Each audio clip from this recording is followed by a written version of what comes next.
सीताकडत्रं नवमेघगात्रं कारुण्यपात्रं शतपत्रनेत्रं. జై శ్రీరామ్. సీతారాముల కళ్యాణం తర్వాత జరిగినటువంటి కొన్ని కీలక ఘట్టాలు జరిగిన ప్రదేశానికి ప్రస్తుతం నేను వచ్చేసానండి. ఇది రతన్ సాగర్ అంటారు ఈ ప్రాంతాన్ని. ఇవన్నీ కూడా లోపలికి చిన్న చిన్న ఊర్లను దాటుకుంటూ మనం రావాలి. ఓపికగా వచ్చి చూస్తే చాలా విషయాలు తెలుస్తాయి. మరి ఈ ప్రాంతం యొక్క విశిష్టత ఏంటనేది లోపలికి వెళ్ళి చూస్తూ మాట్లాడుకుందాం రండి. శ్రీరామచంద్రం సతతం నమామి. చాలా పెద్ద ప్లేస్ ఉంది ఇది. జగతాం నివాసం భూదేవి వాసం శరదిందుహాసం. ఒక పెద్ద రథం కనబడుతోంది. భువనే ప్రచారం చాలా విశాలంగా ఉంది ప్లేస్. నమామి. మందారమాలం వసనే. దాదాపుగా మీరు గమనించారా, జనక్పూర్లో చాలా చోట్ల ఆ శివయ్య దర్శనం మనకు కనిపిస్తుందండి. ఎక్కడికక్కడ శివుడి ఆలయాలు ఉన్నాయి. ఆ శ్రీరాముల వారు శివుడిని బాగా పూజించేవాళ్ళు. ప్రత్యేకించి జనక మహారాజుల వారు శివయ్యకి చాలా భక్తులు అన్నమాట. ఇంట్లోనే శివలింగం ఉండేది, ప్రతినిత్యం పూజలు చేసేవాళ్ళు, శివ ధనస్సు ఉండేది. ఇవన్నీ తెలిసిందే కదా మనకి. అందుకనే మనకి చాలా చోట్ల ఇక్కడ శివాలయాలు కనిపిస్తాయి. పెద్ద మందిరం ఉంది, చాలా బాగుంది. గుండ్రంగా 3 గోపురాల్లాగా ఒకే దగ్గర ఉన్నట్టు కనిపిస్తుందండి. చాలా బాగుంది. పైన ఓం అని రాసింది. వెళ్దాం లోపలికి. వేదాంత శ్రీరామ శ్రీరామ. త్రితయ ప్రధానం గజేంద్రపాలం వికతాభిమానం శ్రీరామచంద్రం సతతం నమామి. దర్శనం చాలా బాగా జరిగిందండి. రతన్ సాగర్ మండపం అంటారు ఈ ప్రాంతాన్ని. మరి ఈ ప్రాంతం యొక్క విశిష్టత విశేషాలు ఏంటో తెలుసుకుందాం. శ్రీ హరీష్ శర్మ గారు ఉన్నారు, Shri Gayatri tours and travels అధినేత. వీరే ఇలా చెప్పారనమాట నాకు. నేపాల్ ముక్తిధామ్ యాత్ర మేము ఎప్పుడూ వెళ్తూ ఉంటాము, చాలా విశేషంగా ఉంటుందంటే నేను కూడా ఒకసారి చూడాలనుకుంటానంటే తప్పకుండా రండి. అక్కడ తెలియని విశేషాలు చాలా సుమన్ టీవీ ద్వారా చూపిద్దామని అన్నారు. అందులో భాగంగా ఎవరు చూడనటువంటి ప్రదేశాలు ఇవన్నీ కూడా. టూరిస్టులు ఎవరు వచ్చినా కేవలం మహల్స్ అవి మాత్రమే చూసుకుని వెళ్ళిపోతారు. బట్ ఖచ్చితంగా చూడవలసిన రామాయణంలో ముఖ్యంగా వీటి గురించి కూడా రాసి ఉన్నారు. రతన్ సాగర్ మండపం అని చెప్పి వీటి గురించి కూడా ఉంటుంది. అసలు చూస్తేనే కదా తెలుస్తుంది ఆ మండపం ఏంటి అనేది. ఇంకా చాలా మందికి తెలియాలనే ఉద్దేశంతో ఈ వీడియోస్. అయితే ఈ ప్రాంతం గురించి తెలుసుకుందాం గురుగారి మాటలు. గురుగారు జై సీతారాం. జై సీతారాం అమ్మ. ఈ ప్రాంతం రతన్ సాగర్ మండప్ అంటారట. ఇక్కడ మూర్తులు కూడా చాలా ప్రత్యేకంగా ఉన్నారు, చాలా మంది కనిపిస్తూ ఉన్నారు. ఏంటండి ఇక్కడ విశేషం చెప్పండి. రామాయణంలో ప్రధానమైన ఘట్టం ఏదైతే ఉందో ఆ ఘట్టానికి సంబంధించిన ప్రదేశం ఇది అని చెప్తారు. అయితే రతన సాగర్ మండపం. అయితే ఈ యొక్క మండపానికి ఒక విశేషత ఏంటంటే అయోధ్య నుండి రాముల వారి యొక్క పరివారం అంతా కూడా ఇక్కడికి వారు విచ్చేసి ఇక్కడే కాస్త వారు 4 రోజుల కంటే ముందు, వివాహం కంటే ముందు వశిష్ఠుల వారు రామ లక్ష్మణ భరత శత్రుఘ్నులతో పాటు పరివారం అంతా కూడా వచ్చేసి ఇక్కడ నివసించారట. ఇక్కడ నివసించిన తర్వాత 4 రోజుల తర్వాత వివాహం అయిన తర్వాత వెళ్ళిపోతామని అంటే జనక మహారాజు గారు, అయ్యో మీరు మా దేశంతో పాటు సమానమైనటువంటి యొక్క రాజ్యం కలిగిన వారు, 4 రోజుల్లో మీరు వెళ్ళిపోతే మాకు అవమానకరంగా ఉంటుంది, కాబట్టి మీకు అన్ని వ్యవస్థలు ఇక్కడ ఏర్పాటు చేస్తామని చెప్పి వారికి కావాల్సినటువంటి యొక్క భోజన వసతి వ్యవహారాన్ని కూడా ఇదే ప్రదేశంలో ఏర్పాటు చేసి రాముల వారి యొక్క పరివారం అన్నిటికీ కూడా ఇక్కడ 6 మాసాల పాటు సరిపోయేటువంటి సకల ఏర్పాట్లను చేసి వారికి విడిదిల్లుగా వారి యొక్క పరివారాలన్నిటికీ కూడా ఇక్కడ ఏర్పాటు చేశారు అని మనకు ప్రతీక. అంటే 6 నెలల పాటు వివాహం జరిగిన తర్వాత మొత్తం 6 నెలలు ఇక్కడ నివాసం ఉన్నారంట ఆ శ్రీరామచంద్రుల వారు జానకమ్మతో. ఎస్ అమ్మ. అలానే మనం ఇక్కడ గమనిస్తే మనం రాముల వారు ఏ రథంలో అయితే వచ్చారో, అయోధ్య నుండి ఏ రథంలో అయితే వచ్చారో ఆ రథాన్ని కూడా మనం గమనిస్తాము. అప్పటి రథాలు అన్నమాట అవి. అదే విధంగా పక్కనే మనం ఒక సాగరం ఉంది, రతన్ సాగర్ అంటారు. జనక మహారాజు గారు ఏ సంపద అయితే ఉందో, వజ్ర వైడూర్యాలు, బంగారము, మణిమయ మాణిక్యాలు, ఇటువంటి అశేషమైన సంపద అంతా కూడా ఆ సాగరంలో దాచిపెట్టేవారు అని ప్రతీక. కాబట్టి ఎవరికైనా కష్టం వచ్చినా నష్టం వచ్చినా ఈ రతన్ సాగర్ మండపంలో ఆయన కూర్చుంటే ఇది రాజకీయ మండపము అని చెప్తారు. కాబట్టి అడ్మినిస్ట్రేషన్ అంతా కూడా జరిగేటువంటి భాగము అని చెప్తారు.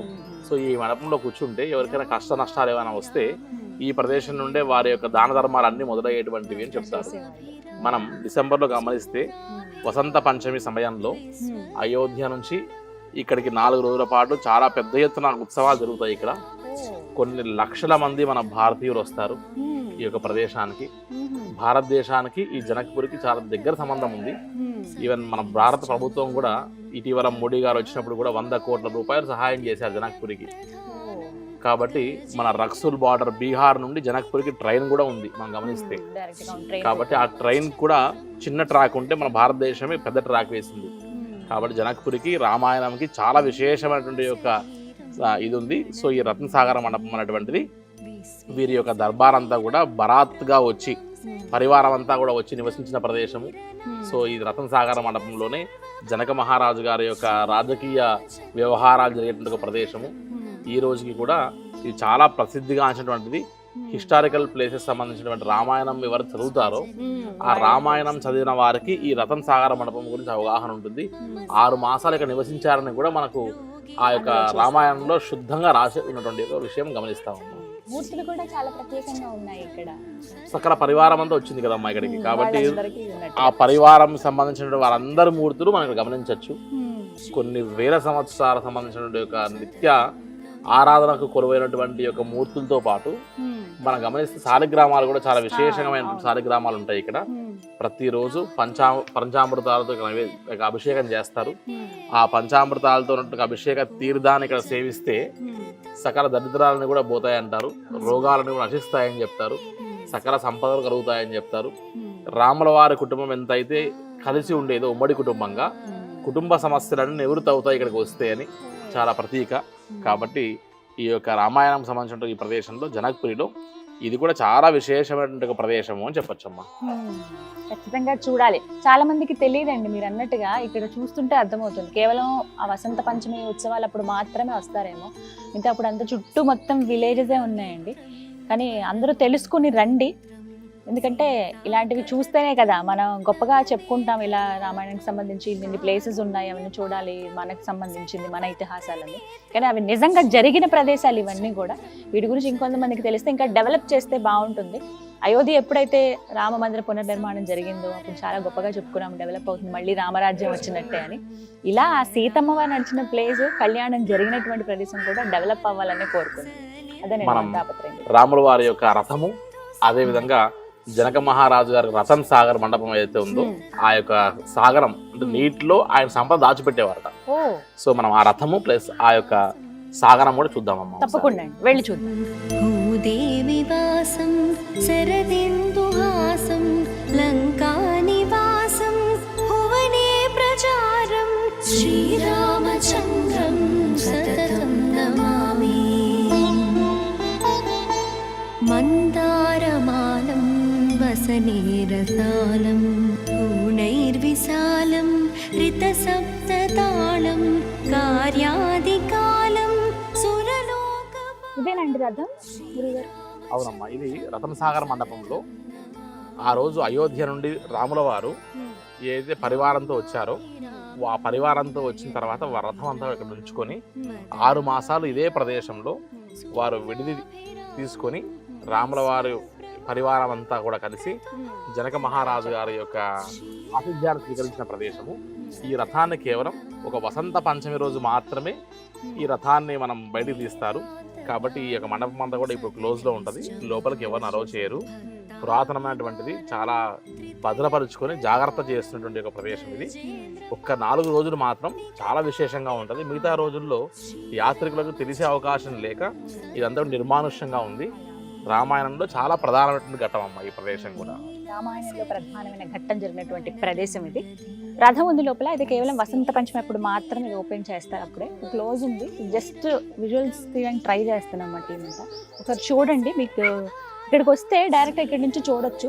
ఇది కూడా ఒక కుటీరం లాగా ఏర్పాటు చేస్తారు, అందు లోపల భద్రపరిచారు ఆ రథాన్ని. పురాతనమైందండి, చాలా పురాతనమైంది. భీతం స్వజనేతి తీర్థం నమో విహితం మమ సాంద్రదీపం రోగేతి భీతం వసునేతి తీర్థం శ్రీరామచంద్రం. మనం ఈ రతన్ సాగర్ మండపంలో గమనిస్తే ఆ చివర్లో 1100 శివలింగాలు శాలిగ్రామ శివలింగాలవై, సో ఆ నారాయణ శాలిగ్రామాలకు దాదాపుగా మనం గమనిస్తే ప్రతిరోజు 1 కిలో ఆవు నెయ్యితో, శుద్ధమైనటువంటి ఆవు నెయ్యితో అభిషేకం చేయడం జరుగుతుంది.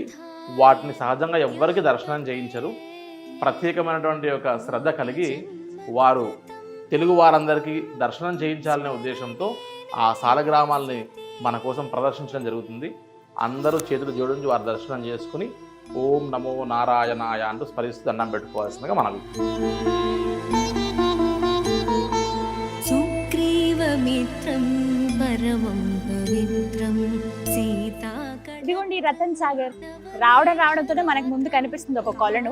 ఇక్కడ చాలా ప్రదేశాల్లో నేను చూశాను కదా, చిన్న ఆలయం ఉంటే పెద్ద కొలను, ఆ సరస్సు మాత్రం కంపల్సరీ ఉంటున్నాయి. ఇక్కడ వాళ్ళ నీటి అవసరత మాత్రం తీరుస్తున్నాయి అని చెప్పుకోవాలి. ఎక్కడ కొరత అనేది లేదట. ఎప్పుడు నీళ్లు హ్యాపీగా వీళ్ళకి అన్ని పనులు జరిగిపోతాయి, నీళ్ళు అయితే దొరుకుతాయి, మాకు నీళ్ళ ఇబ్బందులు ఉండవు అని అన్నారు. అయితే ఈ ప్రదేశం అండి రతన్ సాగర్ మండపం. అంటే దర్బార్ లాగా అడ్మినిస్ట్రేషన్ అంతా ఇక్కడే సాగించేవాడు జనక మహారాజు. ఆయన ప్రజలకు సంబంధించి అంటే ఏమైనా కష్టాలు ఉన్న వాళ్ళు వచ్చి రాజుగారితో మాట్లాడాలనుకుంటారు కదా, అలా వచ్చి ఇక్కడ మాట్లాడే వాళ్ళు అంటే వాళ్ళకి ఏమైనా ప్రాబ్లమ్స్ ఉన్నాయి అని అన్నప్పుడు ఆయన ఇక్కడి నుంచే హెల్ప్ చేయటము, పరిపాలన సాధ్యమైనంత వరకు ఇక్కడి నుంచే జరిగేదట. రతన్ సాగర్ అని పేరు ఎందుకు వచ్చిందంటే ఆయన దగ్గర ఉన్నటువంటి రత్నాలు, వజ్రాలు, వైఢూర్యాల సంపద, అశేషమైనటువంటి సంపద అంతా కూడా ఇక్కడే ఆయన నిక్షిప్తం చేసేవాడు. రాజులంతే కదా, అలా ఒక రూమ్స్ లాగా మనలాగా బీరువల్లాగా అలా ఏం పెట్టుంచుకోరు కదా, ఎక్కడైనా ఒక తెలియని ప్రదేశంలో సీక్రెట్ ప్లేసెస్లో దాచేవాళ్ళు. అలా ఈ సాగర్, ఈ గర్భం లోపల, ఈ చెరువు లోపల దాచేవారట ఆయన. ఎవరికైనా ప్రాబ్లం ఉంది అన్నప్పుడు అవి తీపించి ఇక్కడి నుంచి ఆయన సహాయ సహకారాలు అందించేవాళ్ళు. ఎవరికైనా కావాలంటే వాళ్ళకి దానం చేసేవాళ్ళంట.